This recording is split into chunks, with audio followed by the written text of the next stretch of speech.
अशा प्रकारे इथे या नाल्यामध्ये प्रदूषित पाणी सोडलं जात आहे। तर आता आपण खाली जाऊन थोडंसं सॅम्पल जे ह्या नाल्यामध्ये एक निळ्या कलरचं आपण एक केमिकल वाहताना पाहतो आहे, त्याचं एक छोटंसं सॅम्पल आपण थोडंसं घेऊन येणार आहोत। आणि ते आपल्याकडे जे TDS मीटर आहे त्याने त्याच्यामध्ये जे डिझॉल्व सॉलिड आहेत काय आहेत, किती प्रमाणात आहेत, त्यानुसार आपण ते चेक करणार आहोत। तर साधं पाणी आणि हे पाणी यामध्ये आपण एक कंपॅरिझन दाखवणार आहोत।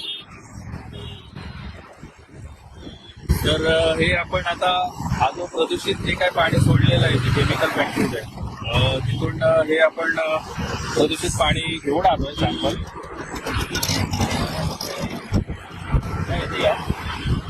जवळ आहे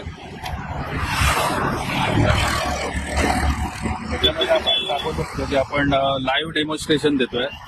एक प्रकारे आपण हे TDS आहे मीटर आपण चालू केलेला आहे, दिसत असेल यामध्ये आकडे 00 आहे आणि हे प्रदूषित पाणी आहे।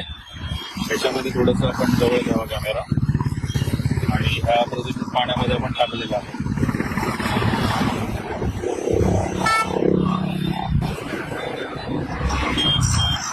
तर हे बुडून ठेवल्यानंतर होल्ड केल्यानंतर जे काय ह्याच्यामध्ये इंडिकेटर आलेले आहे ते दिसते।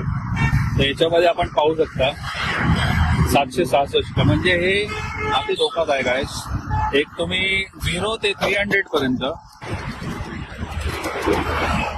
0 ते 300 पर्यंत हे माणसाला पिण्यायोग्य पाणी असतं आणि 600, 700, 800, 1000, 1200च्या पुढे हे अति धोकादायक असतं। आता इथे या नाल्यामध्ये हे पाणी सोडलेलं आहे आणि तसंच आपण आता हे पाणी जे आहे हे आपलं ह्या नाल्यातलं जे केमिकल सोडलं जातं, रंग सोडले जात आहेत, जे काही MIDCचा हा जो परिसर आहे डोंबिवलीचा, इथलंही आपण हे पाणी पाहिलं, याच्यामध्ये 700-800च्या आसपास TDS दाखवत आहे।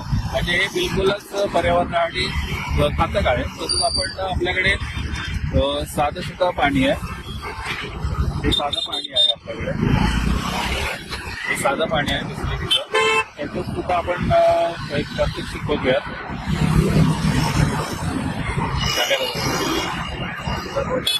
हे ऑन केलेलं आहे आपण आणि आपण याच्यामध्ये हे बघूयात आणि याच्यामध्ये